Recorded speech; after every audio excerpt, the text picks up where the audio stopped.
네, 이번엔 두 번째 시간, 두 번째 장, 효소학 시작하겠습니다. 지난번에 델타 G, 자유에너지의 변화량에 대해서 배웠죠? 델타 G가 0보다 작다는 것은 주어진 반응, 주어진 화학 반응이죠? 이게 일어날 수 있다는 것이지, 당장 일어난다는 건 아니에요. 수백 년, 수천 년이 걸릴지도 모른다는 것이죠. 이렇게 오래 걸리는 화학 반응의 속도를 빠르게 해주는 것이 바로 촉매라고 하죠, 촉매. 촉매 중에서도 주로 생체 내에서 단백질 혹은 RNA로 이루어진 촉매를 우리가 효소, 엔자임이라고 해요. 요즘 뭐 식물에다가 뭐 과일이나 채소에다가 설탕을 잔뜩 재워놓고 설탕 발효액을 효소라고 하는 사람들이 있는데 그건 틀린 말이죠. 그죠? 자, A와 B가 만나서 C가 생기는 반응을 생각해 보죠. 이러한 반응이 일어나려면 온도가 충분히 높거나 온도가 높아야지 이제 분자의 에너지가 증가하기 때문이죠. 혹은 A와 B의 농도가 충분히 높아야 되죠. A와 B가 너무 조금밖에 없으면 당연히 이 반응이 안 일어나겠죠. 하지만 우리 세포 안에서는 온도를 마냥 올릴 수도 없고 뭐 밖에서 플라스크에서 반응시키는 거면은 실험실에서 뭐 알코올 램프로 가열해서 온도를 막 올릴 수 있을 텐데 세포는 그러지 못하죠. 온도가 너무 높으면 안 되니까.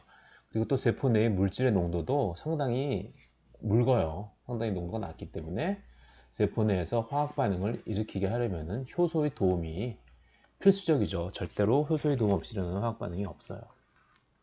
자, A와 B가 만나서 C가 되는 이 화학 반응을 볼 때, 자, 자유에너지가 얘네들이 가지고 있는 자유에너지죠. 이게 약간 올라가죠. 약간 올라가요.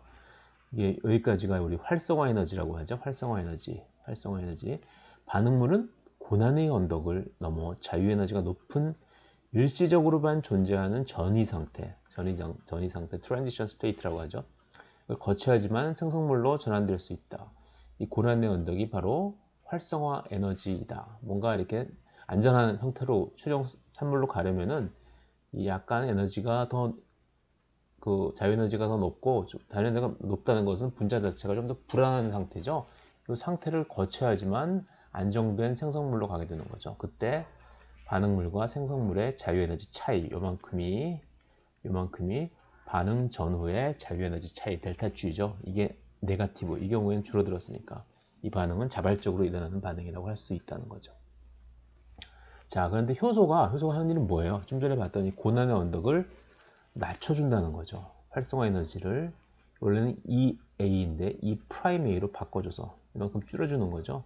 반응이 빨리 일어날 수 있도록 해준다. 교수님, 그런데 활성화 에너지가 낮아지면 반응이 빨리 일어나는 이유는 뭔가요? 이게 줄어드니까 빨리 일어날 거라고 생각할 수 있는데 얘는 좀 더 근본적인 걸 묻는 거죠. 왜 활성화 에너지가 줄어들면 반응이 빨리 일어날까? 활성화 에너지가 줄어들면 원래는 10년 걸렸던 반응이 10초 만에 일어날 수 있을까? 그 이유는 뭘까? 자, 반응에 참여하는 분자들은 서로 다른 운동 에너지를 가지고 있어요. 이렇게 분자의 운동 에너지는 정규 분포 곡선과 비슷한 분포를 보이고 있어요. 이제 평균값이 있고 이쪽으로 갈수록 에너지가 적은 놈은 적고 에너지가 많은 놈도 적고 중간에 존재하는 놈들이 제일 많고요. 운동 에너지죠. 그런데 분자의 운동 에너지가 어느 정도 높은 애들만, 이게 딱 커트라인이 있으면은 운동 에너지가 많은 애들만, 왜 분자가 운동 에너지가 적고 비실비실 뭐 게을러가지고 잘 안 움직이는 애들은 반응을 안 할 테고, 운동 에너지가 높아가지고 막 왔다 갔다 반응을 잘하는 애들이 부딪힐 확률도 높고, 그래서 반응이 잘 일어나겠죠. 그래서 운동 에너지가 어느 정도 이상인, 커트라인 이상의 운동 에너지를 가진 분자들만 반응에 참여하는 거예요. 그런데 어떤 분자는 뭐 운동 에너지가 적고 어떤 분자는 운동 에너지가 높고 이렇게 항상 정해져 있는 게 아니라 분자들의 운동 에너지는 시시각각 변하죠. 우리가 뭐 예전에 저희 초등학교 때 운동장에 나가서 노는 애들을 위해서 5층 정도 건물 위에서 바라다 보면은 뭐 축구하는 애들 항상 뛰고 뭐 옆에서 축구를 다 한다 그러면은 뛰어다니는 애들 항상 뛰고 걸어다니는 애들 항상 걸어다니는 게 아니라 뛰다가 걷기도 하고 걷다가 뛰기도 하고 그러죠. 분자들의 그와 마찬가지로 분자들의 운동 에너지는 시시각각 변해요. 그래서 커트라인 이상의 에너지를 가진 분자가 이만큼이 반응에 참여해서 없어지면은 다시 여기서 다른 분자들이 원래 커트라인 이하의 운동 에너지를 가진 분자들이 다시 여기에 참여하는 거죠. 그렇죠? 그래서 분자가 생겨나서 계속 반응에 참여할 수 있다는 거죠. 그렇죠? 그래서 여기 있는 질문, 커트라인 미만의 운동 에너지를 가진 분자들은 평생 반응에 참여를 못하는 건가요? 여기 대답에 이런 질문에 이런 대답을 할 수 있는 거죠. 자, 그래서 효소가 하는 일은 커트라인을 낮추어서, 원래 커트라인이 98점이었는데 예를 들어서 85점으로 낮췄다. 그러면 더 많은 분자들이 동시에 반응에 참여할 수 있겠죠. 그래서 반응 속도가 증가하게 되겠죠. 원래는 굉장히 조금만 참여했었는데 훨씬 많은 애들이 참여하니까 반응 속도가 훨씬 증가하겠죠. 그래서 고난의 언덕을 넘기 위한 활성화 에너지를 낮추어서 좀 더 많은 분자들이 반응에 참여할 수 있게 한다. 그쵸? 자, 효소는 대부분 단백질로 있다고 생각하면 거의 맞아요. 그런데 RNA로 이루어진 핵산 중에서 DNA 말고 RNA로 이루어진 효소도 간혹 있어요. RNA로 이루어진 효소를 우리가 RNA가 라이보 누클레익 애시드니까 특별히 라이보자임이라고 불러요. 라이보자임. 자, 또 몇 가지 더 배워볼게요. 자, 효소는 촉매 활성을 갖기 위해서 보조인자, 콜팩터가 필요한 경우도 있어요. 조효소라고 하죠, 조효소. NADH, 뭐 FADH2 나중에 많이 나올 거예요. 비타민으로 이루어진 조효소. 비타민이 NADH나 FADH2 같은 조효소를 만드는 중요한 구성 성분이에요. 또한 맥네슘이나 뭐 징크, 아연과 같은 마그네슘이나 아연 같은 금속 이온이 역시 효소의 활성을 도와주는 보조인자로 작용하기도 해요. 자, 보조인자가 없어서 기능에 제약이 있어서 제대로 활동을 못하는 효소를 우리가 아포효소, 아포엔자임, 뭐 아파하는 것 같죠, 그렇죠? 그래서 아포엔자임 그리고 보조인자 코팩터가 결합을 해서 완전체가 되면 우리가 이것을 홀로엔자임이라고 불러요. 이 정도는 뭐 터미널로지니까 그냥 넘어가도록 해요. 자, 그리고 효소가 단백질로 이루어진 게 맞다고 했는데 효소가 기질하고 결합을 해야지 기질의 반응을 유발시킬 수 있겠죠. 그래서 효소의 그 부분 중에서 기질하고 서브스트레이트하고 결합하던 그 부분을 우리가 그 부분을 활성자리, 액티브 사이트라고 해요. 기질이란 것은 효소에 의해서 변환이 될 물질, 예를 들어서 좀 전에 반응해서 어딨죠? 얘네들이 A와 B가 효소의 기질이죠. 효소에서 만나가지고 C라는 효소의 생산물로 바뀌게 되는 거죠. 자, 그래서 기질, 서브스트레이트. 그래서 효소와 기질이 이렇게 결합하게 되는 거죠. 딱 맞게 생겼어요, 모양이. 그래서 조금만 기다려야 효소가 금방 너 기질을 산물, 생산물, 프로덕트로 변환시켜 줄 테니까. 엄마 품처럼 포근해요. 딱 맞게 생겼죠. 효소가 유기화학에서 많이 얘기하는 무기촉매와 다른 점은 바로 저 효소 기질 특이성, specificity, 그죠? 서로 굉장히 특이하게 생겨서 모양이 똑같이 생겼죠, 그죠? 여기하고 여기하고. 그래서 딱 맞게 되어 있는 거죠. 특이적으로 결합할 수 있다는 거죠. 그래서 효소는 어떻게 자기와 결합할 기질과 특이적으로 결합할 수 있을까? 이것을 설명하는 두 가지 모델을 들어볼게요. 두 가지 모델. 자, 첫 번째 모델이에요. 자물쇠, 열쇠 모델. 자물쇠, 열쇠. 요즘은 다들 아파트 현관도 번호키로 되어 있어가지고 자물쇠하고 열쇠 모르시는 젊은 분들도 계실 것 같은데 예전에 이런 열쇠를 들고 다녔죠. 현관문 따려면은, 그쵸? 현관문 자물쇠 같은 경우는 이렇게 좀 이렇게 그렸는데 뒤집어 보면은 뒤에 요 열쇠를 집어넣을 수 있는 구멍이 있어요. 그래서 이 부분을 싹 집어넣고 휙 돌리면 이게 떼깍하고 열리죠. 그죠? 자, 효소 기질 특이성을 설명하는 첫 번째 모델은 바로 에밀 피셔라는 분이 제창한 자물쇠 열쇠 모델이야. 자물쇠가 이 모양하고 딱 맞는 열쇠에 의해서만 열리듯이 효소도 자기의 액티브 사이트, 활성 자리에 모양과 전화 분포, 모양이 맞아야 되지만 혹시 전화 분포도 맞아야겠죠. 뭐 예를 들어서 여기가 플러스 마이너스, 마이너스 마이너스 플러스면 이쪽에는 마이너스 플러스 플러스 플러스 마이너스. 굉장히 단순화시켜서 설명한 거지만 이렇게 되면 모양도 맞고 전화도 맞고 플러스하고 마이너스끼리 서로 결합할 수 있으니까 모양과 전화 분포에 딱 맞는 기질과 결합한다는 뜻이죠. 그게 아까 첫 번째 모델이었고요. 두 번째 모델, 유도 적응 모델. 유도 적응 모델이 뭘까? Induced Fit 모델. 평소에는 기질이 효소에 잘 안 맞게 생겼었는데 이게 가서 비비적거리고 부대끼다 보니까 모양이 맞게 변한다는 거예요. 누가? 효소가. 그리고 기질도 약간 변할 수가 있어요. 자, 다니엘 커슐랜드라는 분이 1958년에 얼마 안 됐죠? Induced 자물쇠 열쇠 모델을 좀 전에 그 모델을 약간 보완한 유도 적응 모델, induced fit 모델을 내놓았어요. 효소의 구조는 조금씩 유동적으로 움직일 수 있는 구조라 단백질이 구조가 완전히 단단한 게 아니라 조금씩 이렇게 변화가 가능해요. 약간씩 이렇게 움직이면서. 그렇죠? 기질이 활성 자리에 결합할 때 효소가 자기 자신의 구조를 조금 바꾸어서 결합과 반응을 촉진한다는 모델이다. 효소뿐 아니라 기질도 약간 모양을 바꿀 수가 있어요. 보세요. 효소가 이렇게 생겼는데 기질이 딱 결합하니까 효소가 약간 상체를 약간 구부려서 모양을 바꾸죠. 기질과 결합할 때만 바뀌는 거죠. 기질과 결합에 의해서 유도되어서 적응되어서 모양이 바뀐다. 그래서 이름이 유도 적응 모델이에요. 자, 유도 적응 모델에 의해서 기질의 결합에 따라 효소의 구조가 변하는 대표적인 교과서, 대부분의 생화학 교과서에 나오는 거 다 똑같아요. 헥소카이네이즈, 예전에 키나제라고 이렇게 표현하기도 했는데 뭐 독일식 발음인지 일본식 발음이기도 하죠. 카이네이즈라고 요즘 다시 표현하는 것 같아요. 헥소카이네이즈는 해당 작용, 나중에 배우겠지만 해당 작용의 첫 번째 단계인 육탄당, 포도당과 같은 육탄당에 인산을 붙여주는 효소예요. 카이네이즈라는 게 인산을 붙여주는 효소죠. 그렇죠? 자, 그러면 대표적인 헥소카이네이즈인데 이거 뭐 인터넷 찾아보시면 나와요. 그 헥소카이네이즈라는 엔자임이 글루코즈 같은 육탄당이 딱 결합하게 되면은 모양이 약간 바뀌면서 얘에게 포스페이트를 붙여주기 위해서 모양이 바꾸는 그림이 나와요. 그렇죠? 자, 대표적인 효소가 헥소카이네이즈라는 거 알았고요.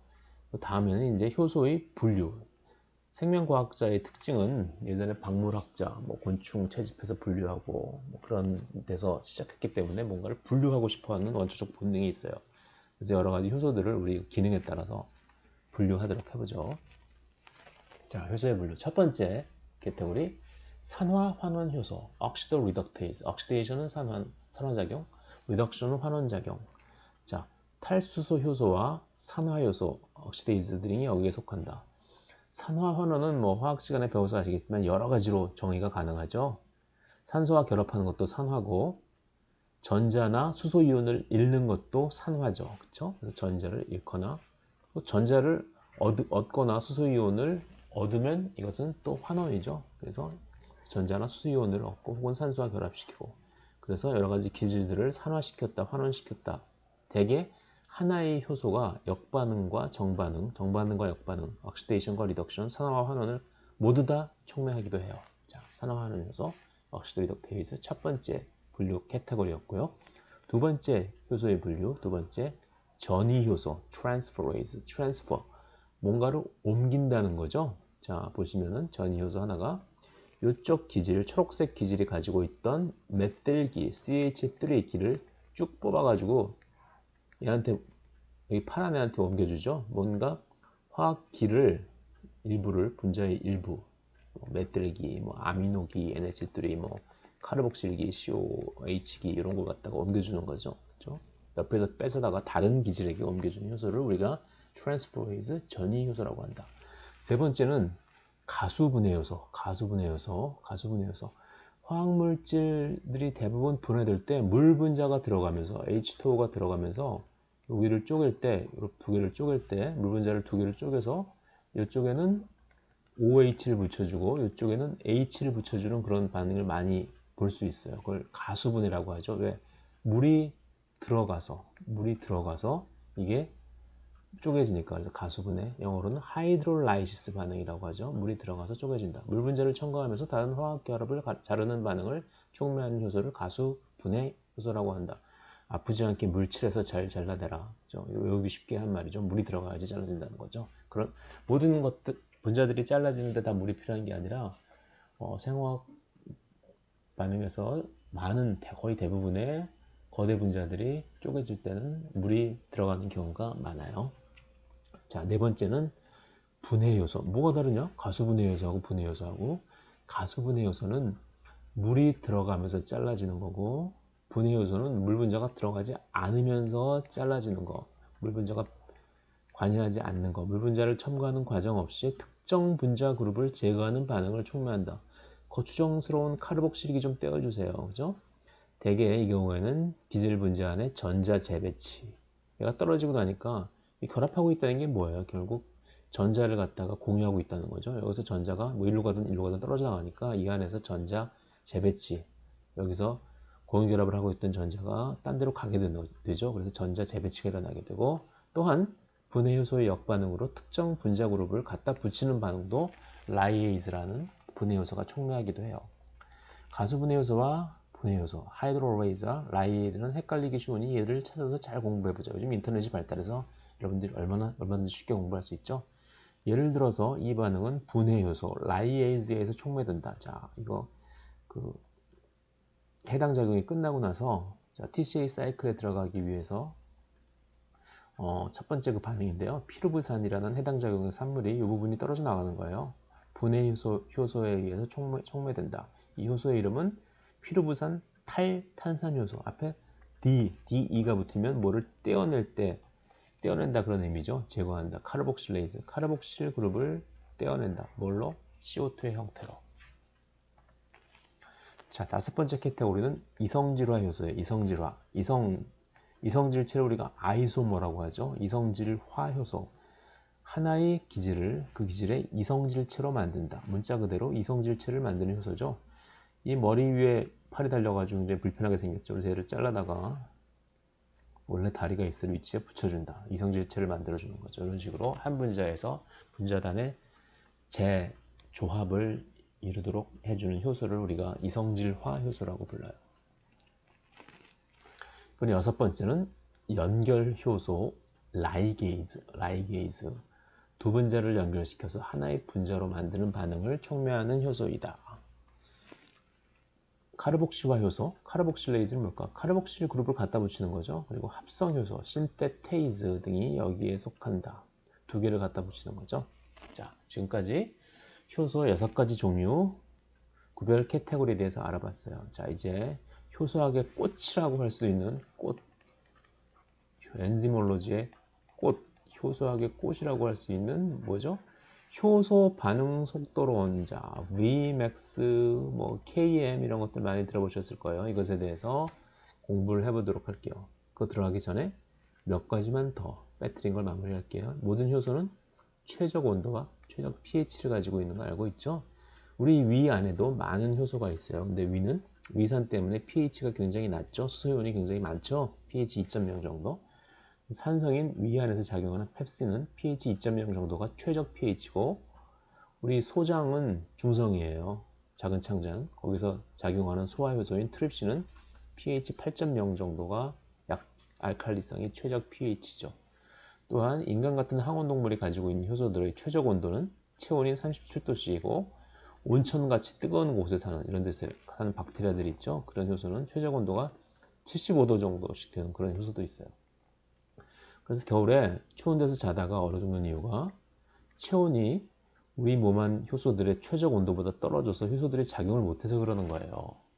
추워서 춥다는 고통 때문에 얼어 죽는 게 아니라 추우면은 우리 몸의 효소들이 37도 이하로 떨어지게 되면은 작동을 못해서 모든 생화학 반응이 정지되어서 우리 세포의 에너지인 ATP를 만들지 못해서 돌아가시게 되는 거죠. 추워서 그 고통에 의해서 돌아가시는 건 아니죠. 자, 그럼 드디어 대망의 효소 반응 속도론 엔자임 카이네틱스에 대해서 배워볼게요. 여기 오타가 있네요. 죄송합니다. 자, 이제 골치 아픈 효소 반응 속도론 엔자임 카이네틱스를 공부할 차례야. 귀찮더라도 차근차근 따라가다 보면 이해하는 게 그다지 어렵지 않을 거야. 일단 효소 반응 속도론에서는 가장 중요한 게 초기 반응 속도예요. 반응 속도가 초기에는 이렇게 증가하다가 어느 순간 이렇게 딱 시간의 지남에 따라서 정체할 텐데 이 초기 반응 속도를 대개 우리가 구하려고 노력을 많이 해요. 그 이유는 뭘까? 반응이 지속되다 보면은 생성물이 계속 쌓여서 생성물이 반응물이 되는 역반응이 생길 수도 있죠. 그죠? 효소는 대개 하나의 효소가 A에서 B로 바꾸는 정반응을 촉매한다고 할 때 반대로 B에서 A로 바꾸는 역반응도 촉매해요. 그래서 A가 굉장히 많으면은 B가 적고 그러면은 A에서 B로 가는 반응을 많이 촉매할 테고 B가 굉장히 많고 A가 적으면 반대로 역반응을 촉매하게 돼요. 똑같은 효소가. 물론 안 그런 경우도 있어요. 그렇기 때문에 반응이 계속 진행되면은 이 생성물이 발음하기 좀 힘든데 생성물이 계속 쌓이게 되면은 역반응이 일어날 수 있기 때문에 우리가 효소 반응 속도로 예측할 수 있는 것은 오직 초기 반응 속도 뿐이에요. 이거 말고도 또 다른 이유가 있는데 나중에 다시 천천히 설명을 드릴게요. 자, 효소 반응 속도론에 지금 출현하는 출현진들을 소개시켜 드릴게요.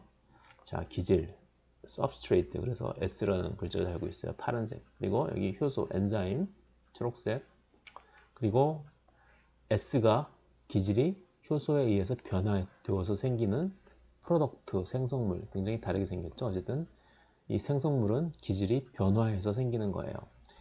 일단 얘가 기질이 생성물로 변화하려면은 일단 기질이 효소의 촉매 반응에 의해서 생성물로 전환되는 반응을 생각해 보자. 일단 전환되려면은 얘하고 결합해야 돼요. 효소가 기질하고 결합해야 돼요. 조물조물 만져준다고 했죠. 그래서 효소가 기질 substrate를 생성물 프로덕트로 전환시키려면은 잠시 동안만, 오랫동안 존재하는 게 아니라 잠시 동안만 존재하는 트랜지언트하게 존재하는 효소 기질 복합체, 이 말 많이 나올 거예요. 잘 외워두세요. 효소 기질 복합체, 엔자임, substrate 컴플렉스, ES 컴플렉스. 자, 엔자임은 E, 효소는 E, 그리고 기질은 S. 효소 기질 복합체는 우리가 ES 컴플렉스, 그냥 ES라고 불러요. ES. 효소하고 기질이 결합해 있죠. 조금만 기다려. 내가 멋진 생성물로 만들어 줄게. 자, 그래서 효소가 기질과 만나서 효소 기질 복합체를 만들고 효소 기질 복합체를 만들었죠. 이게 다시 효소와 프로덕트, 생성물로 분해되는 과정이죠. 효소와 기질이 만나서 효소 기질 복합체를 만들고 이게 다시 효소와 프로덕트, 생성물로 분해되는 과정이죠. 그건 알겠는데 저 위에 작은 글자 K1, K2, K3, K4는 뭐냐? 이건 각각 반응의 속도 상수예요. 여러분 A하고 B가 만나서 C가 되는 반응, 이 반응의 속도, 이쪽 정반응의 속도, velocity는 어떻게 돼요? 속도 상수 곱하기 A의 농도 곱하기 B의 농도죠. 이거 아주 기초적인 내용이죠. 자, 이걸 K1이라고 하고 K2를 얘기할 수도 있으니까 만약에 이 역반응을 생각해 볼게요. 역반응의 경우에는 어떻게 될까? 이건 정반응의 속도. 의 역반응의 속도는 여기는 기질이 하나밖에 없죠. 그렇죠? 이건 아까는 생성물이었는데 지금은 기질이라고 얘기할 수도 있으니까 이때는 C의 농도에 비례한다. 그리고 상수, 반응의 속도 상수, 이번엔 K2. 그렇죠? 그래서 여기는 K1, 여기는 K2 이렇게 얘기하는 거죠. 그래서 두 개의 반응물이 서로 만나서 생성물을 만드는 경우와 마찬가지로 여기 효소와 기질이 만나는 것도 두 개의 반응물끼리 만나는 것과 같이 표현해도 괜찮아요. 어차피 만나는 것은 똑같으니까. 그렇죠? 자, 속도 상수가 뭐냐고 예를 들어 설명할게. 자, ES 효소 기질 복합체가 생겨나는 속도는 당연히 효소의 농도, 효소가 많으면 더 많이 생길 테고 기질이 많아도 더 많이 생기겠죠. 기질의 농도에 비례하겠죠. 그래서 ES 효소 기질 복합체가 엔자임과 S로부터 생겨나는 속도는 V1은 엔자임의 농도와 substrate의 농도, 효소의 농도와 기질의 농도를 곱한 값에 비례한다고 표시할 수 있죠. 비례하는 이 비례 기호를 갖다가 바꾸면 어떻게 바꿀 수 있어요? 속도 상수하고 이퀄 사인으로 바꿀 수 있죠. 특이적인 속도 상수를 사용하면 K1이 될 수도 있고 뭐 K2가 될 수도 있고 뭐 이런 자기 원하는 대로 V1은 K1 곱하기 엔자임의 농도 곱하기 기질의 농도 이렇게 표현할 수 있는 거죠. 그죠? 자, 특정 반응의 속도가 반응에 참여하는 물질의 농도에 비례한다는 것을 알았죠. 당연한 얘기예요. 그렇다면 생성물이 생기는 전체 반응의 초기 반응 속도. 오직 초기예요, 초기. 왜? 후기로 가면은 생성물이 너무 많이 생겨가지고 다른 영향을 미칠 수 있으니까 초기 반응 속도는 미트의 식처럼 나타낼 수 있어요. 자, 굉장히 유명한 식이에요. 마이클리스 멘튼 에쿠에이션, 마이클리스 멘튼식. 이 생성물이 생기는 속도, v, velocity는 뭐 km, vmax 이상한 뭐 식이 나오고 뭐 분자도 있고 분모도 있고 기질의 농도에 대충 비례하는 것 같은데 기질의 농도가 마냥 커진다고 커지는 것 같지도 않고 왜? 분모에 또 기질의 농도가 있으니까 뭐 희한하네. 뭐 희한한 이상한 방정식이에요. 이 식이 나오는 게 좀 뜬금없지만 워낙 앞으로 많이 볼 식이라서 자 V는 Vmax는 뭘까? 최대 반응 속도겠죠?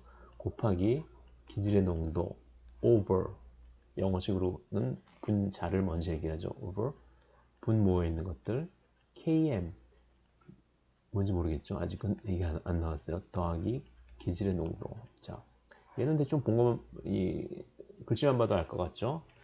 Vmax 반응 최고 속도 뭐 예를 들어서 여러분들이 어떤 스포츠카를 샀다 그러면 거기 최고 속도 뭐 예를 들어서 300km/h 이렇게 써 있으면 이게 최고 속도겠죠, 그죠?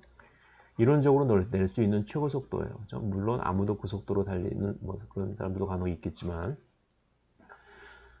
그리고 KM은 뭘까? KM만 모르고 나머지는 알 것 같죠? 그럼 KM을 지금부터 알아보기 위해서 굉장히 오랜 시간에 걸쳐서 강의를 진행하도록 할게요. 이 식이 지금 나오는 게 좀 뜬금없지만 앞으로 몇 페이지 동안 이 식을 보게 될 테니 미리 익숙해지는 것도 좋아. 자, 일단 앞 페이지 식 V는 Vmax 곱하기 S 의 KM 플러스 S 이 식을 찬찬히 유도해보죠. 이 식을 유도하기 위해서 몇 가지 가정이 필요해요. 몇 가지 가정, assumption. 일단 우리가 구하고자 하는 반응 속도는 오직 초기 반응 속도, initial, 그쵸? 아주 초기에 반응이 시작했을 때의 초기에, 초기에, 그죠? 가다가 점점 속도가 줄어들겠지만 초기의 반응 속도, 이 속도를 구하는 거예요. 그래서 초기 반응 속도를 계산하니까 생성물은 존재하지 않는다고 가정해요. 자, 엔자임하고 substrate, 효소하고 기질이 만나가지고 효소 기질 복합체가 생기고 이게 다시 효소와 프로덕트 생성물로 분해가 되게 되는데 이때 요 역반응 효소와 생성물이 만나가지고 다시 효소 기질 복합체로 가게 되는 요 K4라는 상수의 의존적인 반응은 무시해도 된다는 거죠. 이건 없다고 생각하는 거예요. 왜? 얘가 없으니까. 그죠? 이게 첫 번째 가정이에요. 자, 두 번째 가정은 뭐냐? 두 번째 가정은 약간 이해하기가 어려울 수도 있어요.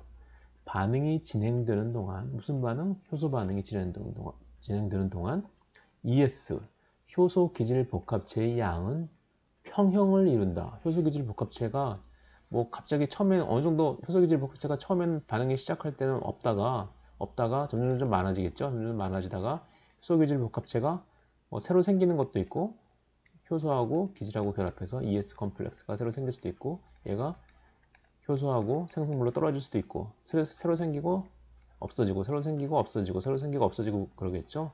생기는 속도하고 없어지는 속도가 같아가지고 ES 컴플렉스의 양이 예를 들어서 뭐 주어진 시험관 아니면 시험관 안 아니면 주어진 세포 아니면 세포 안에서 항상 일정하게 유지된다. 왜 일정하게 유지돼야지? 이 반응 속도가 일정하게 유지될 테니까 막 변하는 속도를 우리가 계산할 수도 없는 거잖아요. 고정된 속도, 그렇죠? 여러 가지 조건에 부합하는 초기 반응 속도, 막 변하는 속도는 우리가 구할 수가 없으니까. 자, 그래서 효소 기질 복합체의 양은 평형을 이룬다. 평형을 이룬다는 건 뭐예요? 제가 여기서 얘기했듯이 효소 기질 복합체가 생기는 속도와 효소 기질 복합체가 분해되는 속도는 같다. 생기는 속도 E하고 S가 만나서 ES가 생기고 분해되는 속도 E하고 S가 분해돼서 E와 P가 생기는 속도는 같다. 컨스탄트. 그죠? 중요한 두 번째 가정이에요.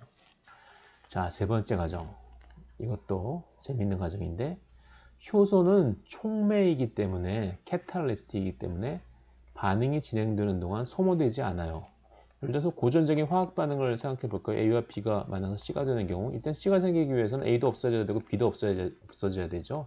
하지만 엔자임과 सब스트레이트가 만나서 ES 컴플렉스를 통해서 이 P가 될 때는 프로덕트 생성물이 생길 때는 엔자임은 없어지지 않아요. 엔자임은 효소는 계속 재활용되는 거죠. 그리고 효소는 극히 적은 양만 존재해도 돼요. 중과 부적처럼 굉장히 많은 기질이 있어도 엔자임이 몇 개만 있어도 아주 적은 양만 있어도 있는지 계속 왔다 갔다 재활용되면서 일을 할 수 있으니까. 그래서 기질의 농도는 효소의 농도보다 훨씬 크다고 할 수 있어요. 훨씬 커요. 그러니까 당연히 우리 효소 기질 복합체의 농도는 이 효소의 농도보다 클래야 클 수가 없겠죠. 왜? 모든 효소가 다 기질과 결합하고 있다고 할 때 그때는 얘가 같아지는 거죠. 이거보다 클래야 클 수가 없죠. 항상 이거보다 작거나 같죠. 그렇기 때문에 효소 기질 복합체의 농도도 역시 기질의 농도보다 훨씬 작다. 얘는 크고 기질의 농도가 효소의 농도보다 훨씬 많다. 이 그림을 잘 기억해 두시면 돼요. 자, 그게 세 번째 과정이었고요. 네 번째 과정은 가정이랄 것도 없죠. 우리가 항상 처음부터 얘기했던 거. 오직 초기 반응 속도만 구한다. 생성물 P의 농도는 0이다. 왜? 아직 초기 반응이니까 생성물은 없어요. 엔자임하고 서브스트레이트만 있어요. 얘는 아직 존재하지 않아요. 프로덕트는 0. 그래서 처음에 얘기했듯이 효소하고 생성물이 만나서 다시 엔자임 서브스트레이트 컴플렉스를 만드는 반응은 무시한다. 그리고 초기 반응 속도이기 때문에 S, 기질의 농도는 S 이니셜, 기질의 농도가 처음에 예를 들어서 10 밀리몰라라고 할 때 농도가 초기 반응 속도가 진행됐다고 하더라도 별로 많이 변하지 않았다고 하죠. 9.9999999 밀리몰라 정도. 조금 지나도 반응이 워낙 조금 진행됐기 때문에 농도는 별로 변하지 않았어요. 기질은 많이 소모되지 않았고 왜? 초기니까. 기질의 농도는 그다지 많이 변하지 않았다. 이 농도가 이 농도 거의 같다고 볼 수 있죠. 그죠? 자, 가정이 되게 많죠? 이번엔 다섯 번째 가정. 뻔한 얘기인데 효소는 혼자 존재하든지 프리 엔자임으로 혼자 존재하든지 아니면 효소 기질 복합체로만 존재한다. 다른 형태는 없다는 거죠. 다른 형태 예를 들어서 상상하기가 좀 힘든데 어쨌든 뻔한 가정이에요. 너무 당연한 얘기. 허탈해야죠. 굉장히 황당해야죠. 이런 걸 가정이라고 하냐. 나중에 유도하기 위해서는 필요해요. 자, 지금까지 배운 5가지 가정을 토대로 마이클리스 멘튼식을 유도해보자. 다시 한번 가볼까요? 자, 첫 번째 가정 볼게요. 첫 번째 가정 어딨어? 첫 번째 가정. 초기 반응 속도를 가세하는 거니까 생성물은 존재하지 않는다. 두 번째 가정, 효소 기질 복합체의 양은 평형을 이룬다. 세 번째 가정, 효소는 촉매이기 때문에 반응이 진행되는 동안 없어지지 않는다. 그리고 기질이 효소보다 훨씬 많은 양이 존재한다. 네 번째 가정, 오직 초기 반응 속도만 구한다. 생성물의 농도는 0이다. 그리고 기질은 많이 소모되지 않고 기질의 농도는 그다지 많이 변하지 않았다. 다섯 번째 가정, 효소는 혼자 존재하든지 아니면 효소 기질 복합체로만 존재한다. 자, 한번 해볼게요. 마이클리스 멘튼 식의 유도. 마이클리스 멘튼 식 여기 없으니까 다시 쓸게요. 초기 반응 속도는 대문자로 쓰는 게 더 어울리죠. 최대 반응 속도 곱하기 기질의 농도 over KM이라는 이상한 상수 더하기 기질의 농도. 그렇죠? 이 식을 유도해 볼게요. 이 식이 마이클리스 멘튼 식. 그동안 효소 반응의 초기 속도를 구할 수 있는 마이클리스 멘튼 식을 유도하기 위한 5가지 과정에 대해 잘 보았지. 이제 식을 유도해 보자. 물론 초등 수학이면 충분히 유도할 수 있어요. 자, 첫 번째 과정에서 프로덕트는 없다고 했으니까 무시해도 된다고 했으니까 효소 기질 복합체가 생기는 속도는 여기서 이렇게 가는 거 엔자임하고 서브스트레이트가 만나서 K1이라는 상수에 의존적으로 ES가 생기는 속도. 그리고 또 이쪽으로도 갈 수 있죠. 프로덕트하고 엔자임이 만나서 거꾸로 가는 이 반응도 가능한데 초기 반응이라서 얘가 없으니까 이건 무시해도 된다. 이 텀은 P가 제로니까 P의 농도가 제로니까 제로가 돼서 효소 기질 복합체가 생기는 속도 중요해요. 이거 생기는 속도가 나중에 다른 데 이용하기 때문에 생기는 속도를 우리가 구한다는 것을 꼭 상기해 두세요. 그것은 K1 요 반응상수 곱하기 엔자임의 농도 곱하기 기질의 농도이다. 요거다. 그죠? 자, 그리고 다섯 번째 가정. 혼자 존재하는 효소. 프리 엔자임의 농도 2는 전체 효소의 농도에서 전체 농도 효소에서 효소 기질 복합체의 농도를 뺀 값이다. 당연하죠. 그렇죠? 자, 뭐 100명의 남자가 있는데 그 중에서 뭐 싱글 남자의 농도 아니 싱글 남자의 명수는 전체 남자의 명수에서 결혼한 남자의 명수를 빼면 된다. 그거 똑같은 거죠, 그죠? 전체 효소의 농도에서 효소기질 복합체의 농도를 뺀 값이다. 홀로 있는 엔자임의 농도는 전체 이 토탈, 그죠? 엔자임 전체의 농도에서 엔자임 서브스트레이트 컴플렉스를 이루고 있는 농도의 값을 뺀 것이다. 그러면 이걸 바로 위의 말풍선이 뭐냐? 좀 전에 여기 있죠. 여기 효소기질 복합체가 생기는 속도는 여기다가 뭐를 대입하자는 거예요. 엔자임 토탈 빼기 ES 컴플렉스. 아까 이렇게 정의했죠? 요 엔자임 농도를. 자, 다시 볼게요. 뒷페이지에. 여기다가 요거를 대입하면 이렇게 되는 거죠. 지금의 어떤 주어진 시점에 효소의 농도는 전체 효소의 농도 빼기 효소 기질 복합체의 농도. 자, 얘가 프로덕트가 궁금해하죠. 왜 이렇게 효소 기질 복합체의 생성 속도에 집착하느냐? 효소 기질 복합체가 생기는 속도에 집착하는 이유가 다 있어요. 계속 집착하고 있어요. 자, 효소 기질 복합체의 생성 속도가에 주목하였으니 이번에는 효소 기질 복합체가 분해되는 속도에 대해 생각해보자. 효소 기질 복합체가 분해되는 속도는 뭐예요? 분해되는 속도는 당연히 K3에다 엔자임 서브스트레이트 컴플렉스의 농도겠죠? 그쵸? 오직 반응물은 얘밖에 없으니까 결합한 거, 그죠? 자, 효소 기질 복합체가 보시면은 두 가지 방향을 다 갈 수 있어요. 물론 프로덕트를 만드는 경우도 있는데, 생성물을 만드는 경우도 있는데, 생성물이 만들어지지도 않고 다시 이렇게 적은 확률로 이렇게 쪼개지기도 해요. 떨어지기도 해요. 엔자임 반응에 실패한 거죠. 양쪽으로 다 갈 수 있죠. 그래서 이 분해되는 속도는 어떻게 될까? K3, 아까 요것만 얘기했는데 여기 더하기 K2ES 이렇게 얘기할 수 있죠. 그죠? 그거예요. 넘어갔네.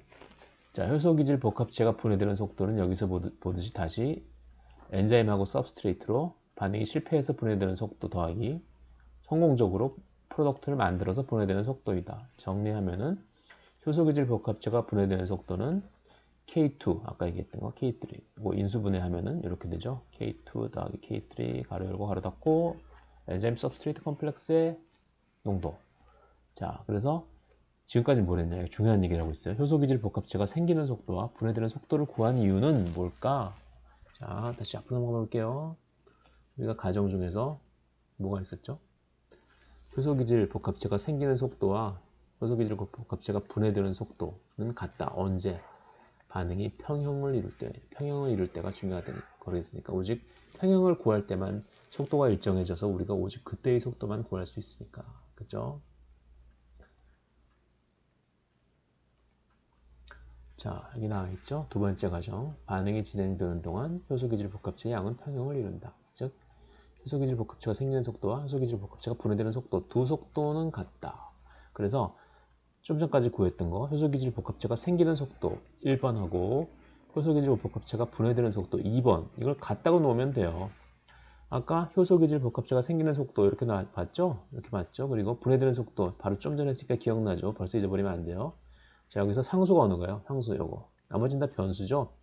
농도들은 다 변할 수 있는 값이에요. 상수 K1, K2, K3. 산수를 하는 사람의 원초적 본능은 뭐예요? 상수가 보이면 한 군데 모으고 싶어 하죠? 자, K1을 이쪽 좌변에서 우변으로 가면 분모로 가고, 그렇죠? K1, K2가 이쪽 분모로 가고, K2 플러스 K3는 분자에 있죠? 그럼 이쪽에 있던 변수를 역시 이쪽으로 보내면은 우변에 있던 변수 엔자임 서브스트레이트 컴플렉스의 농도를 좌변으로 보내면 분모로 가게 되겠죠? 자, 이렇게. 자, 근데 이걸 갖다가 가로를 풀어서 곱하면 가로를 풀게 되죠. 가로를 풀게 되면 어떻게 되냐? 이거 해줘야 되나? 자, 수학을 오랫동안 놓고 수학도 아니고 산수를 오랫동안 놓고 계신 분들이 많아서 네, 토탈 곱하기 S 그리고 여기서 빼기 ES 곱하기 S 이렇게 되겠죠. 분수가. 그러면 여기는 여기로 나오고 이쪽으로 나오고 요거는 약분돼 가지고 마이너스 S 이렇게 되겠죠. 이 식은 이렇게 정리 가능해요. 그런데 자 상수 3개를 모았죠. K1, K2 플러스 K3. K4는 왜 없어졌냐? K4는 초기 반응 속도이기 때문에 엔자임하고 프로덕트가 다시 ES 콤플렉스를 만드는 반응 속도이기 때문에 프로덕트가 없기 때문에 얘는 없어졌어요. 이 상수들이 모인 거니까 상수 2개를 더하고 그걸 상수 하나로 나눴으니까 얘를 새로운 상수, 어차피 상수니까 상수를 정의하면 돼요. KM이라 정의하자. 드디어 마이클리스 멘튼 이퀘이션 Vmax 곱하기 S 오버 KM 플러스 S의 KM 값이 여기서 정의가 되는 거죠. 드디어 나왔어요. K1 분의 K2 플러스 K3가 KM이에요. 그래서 요식을 잘 받으세요. 요식. 이게 중요하죠. 다음 페이지로 넘어갈게요. 자, 이제 아까 마지막 식이죠. 마지막 식. 요식 KM 플러스 KM 요거를 갖다가 요 마이너스 S를 이쪽으로 옮겨봐요. 그러면 요 다음 식이 되죠. 그렇죠? 자, 마이너스 S가 우변으로 갔죠. KM 플러스 S. 앞 페이지 마지막 식을 엔자임 서브스트레이트 컴플렉스의 농도에 대해서 정리해보자. 얘에 대해서 정리해보는 거죠. 얘를 갖다가 분자로 올리려면은 양변에 역수를 취하면은 이 분수를 뒤집으면 이렇게 되겠고 얘는 이렇게 되겠죠. 그렇죠? 그리고 엔자임 서브스트레이트 컴플렉스에 대해서 풀어본다고 그랬으니까 이 분모를 이쪽 분자로 우변의 분자로 올리면은 이런 식이 만들어져요. 자, 엔자임 서브스트레이트 컴플렉스의 농도는 KM 플러스 S분의 엔자임 전체 농도, 토탈 농도 곱하기 서브스트레이트의 농도이다. 이제 점점 아까 많이 봤던 마이클리스 멘튼 이퀘이션 Vmax S KM 플러스 S 이 식하고 비슷해져요. 뭔가 이 분모를 좀 만들어줬죠. 분자는 어떻게 만들까? 자, 아주 간단해요. 자, 이제 거의 다 끝났어. 실제로 주어진 순간에 우리가 알려고 하는 것은 효소의 초기 반응 속도죠. 초기 반응 속도라는 게 뭐예요? 엔자임 서브스트레이트 콤플렉스가 엔자임하고 프로덕트로 바뀌게 되는 요 반응 속도죠. 요 반응 속도. K3에 의해서 결정되는 거. 자, V는 K3ES. 여기서 바로 이 V가 초기 반응 속도예요. 그런데 ES라는 게 애매하니까 이걸 지금 풀어준 거죠. 바로 이 전 페이지까지 우리가 뭐에 대해서 풀었어요? ES에 대해서 풀었죠. 요걸 갖다가 ES 여기다 집어넣어 주는 거죠. V는 K3ES에다가 앞 페이지 나왔던 식 요거를 대입하면 V는 K3 이게 다 분자가 다 곱하는 식이죠. K3 곱하기 엔자임 토탈 곱하기 서브스트레이트 농도 over KM 플러스 S 이렇게 나오죠. 자, 그런데 여기서 효소 반응의 최대 속도라는 Vmax를 생각해 보자. 효소 반응의 최대 속도는 어떤 경우에 일어날까요? 최대 속도를 이루려면은 모든 효소가 예를 들어서 기질이 100만 개 있고 효소가 1000개 있다고 생각해 보세요. 원래 효소가 기질보다 훨씬 적으니까 기질이 효소보다 훨씬 많으니까 이때 모든 효소들이 1000개의 효소들이 100만 개의 기질 중에서 1000개의 기질하고 다 결합하고 있으면 노는 효소 하나 없이 다 결합하고 있으면 이때 가장 효소 반응 속도가 빨라지겠죠. 1000개 중에서 뭐 100개만 기질하고 붙어 있고 뭐 900개는 뭐 놀고 있고 10개만 붙어 있고 990개 놀고 있고 그러면 효소 반응 속도가 늦어지겠죠. 모든 효소가 다 100% 기질하고 결합했을 때만 최대 반응 속도가 일어나는 거죠. 자, 엔자임 서브스트레이트 컴플렉스의 농도가 엔자임 토탈의 농도 무슨 얘기냐? 엔자임 서브스트레이트 컴플렉스가 엔자임 토탈의 농도가 같다는 얘기는 모든 효소가 다 기질하고 결합하고 있다는 얘기죠. 그러면은 어떻게 될까? 이게 바로 그거죠. 엔자임 토탈이 K3 이것은 바로 뭐가 돼요? 바로 최대 반응 속도가 되는 거죠. 엔자임 토탈이 ES하고 같으니까 어떨 때? 최대 반응 속도에 일어날 때 모든 엔자임은 모두 기질과 결합하고 있으니까 모든 기질의 모든 엔자임의 농도는 엔자임 서브스트레이트 컴플렉스의 농도가 같죠. 언제? 최대 반응 속도가 일어날 때. 그래서 Vmax는 K3 곱하기 엔자임 토탈이 되고, 즉 이 텀이 Vmax가 되는 거죠. 그러면 이 식액을 대입하면은 바로 마이클리스 멘튼 에퀘이션이 된다는 거죠. 그렇죠? 만화 풍선들을 잘 읽어보세요. 자, 그래서 생화학에서 제일 유명한 공식을 발표하셨으니까 사진 한 장 찍으세요. 그렇죠? 마이클리스 돌아가신 지 얼마 안 됐죠. 그죠? 굉장히 유명하신 분이에요. 뭐 독일에서 태어나서 일본, 나고야, 미국, 뉴욕 등을 다니면서 여기저기서 연구를 많이 하신 분이에요. 그렇죠? 캐나다 최초의 여자 메디컬 닥터 이분 멘튼 이분이랑 같이 둘이서 마이클리스 멘튼 에퀘이션 발표 기념 촬영, 어떻게 보면 생화학에서 제일 유명한 공식이죠. 그죠? 자, 이것에 대해서는 지금 많이 했으니까 다음 시간에 설명하도록 할게요.